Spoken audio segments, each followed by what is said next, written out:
Mini কিচেনে রান্না হবে। তো চলে এসেছি। আর এই যে তেল দেওয়া ছিল,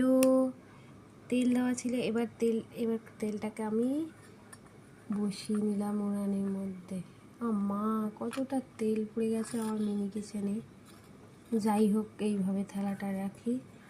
আর দাঁড়াও, এখানে মিনি কিচেনের ওস্তাদি মারার জন্য একজন আছে, ওস্তাদ। হ্যাঁ দাও, উঁচু করে তেলটা দাও।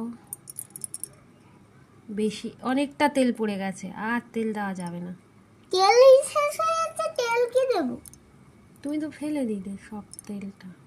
তো এইটুকু তেলেই আমরা আজকে রান্না করব। আমি আগে একটা দিই। না না, এখন না, তেলটা গরম হতে দিতে হবে। একটু গরম হাতে একটা রাখি। রাখবে, দাঁড়াও 1 সেকেন্ড।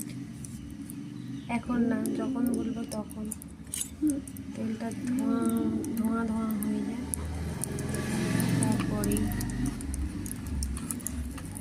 ও মাই গড,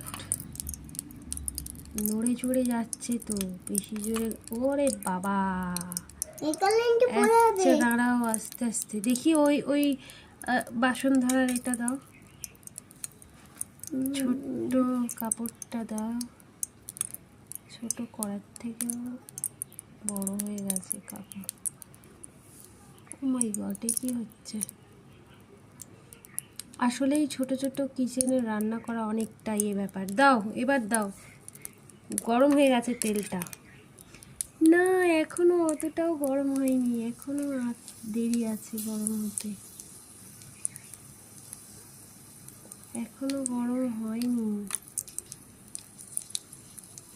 তো পাঁপড় ভাজা করছি, এরপরে আমরা কিন্তু ডিম ভাজা করবো। হ্যাঁ, আমাদের এই মিনি কিচেনের পাঁপড় ভাজাটা হয়ে গেলে। ও ও ও, যাই হোক, এইভাবে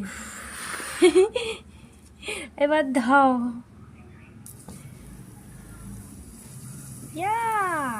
ইয়ামি। এই উনুন কিচেনে খুব তাড়াতাড়ি পাঁপড় ভাজা হয়ে যায়।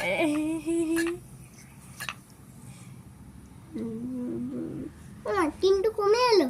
দাঁড়াও দাঁড়াও, এই দাঁড়াও, অতই গরম হয়ে গেছে তেল। এবারে দাও, এবারে দাও, আস্তে। হ্যাঁ, চেপে রাখলে বড় বড় মানে বেশি হয়ে যায়। ও মাই গড,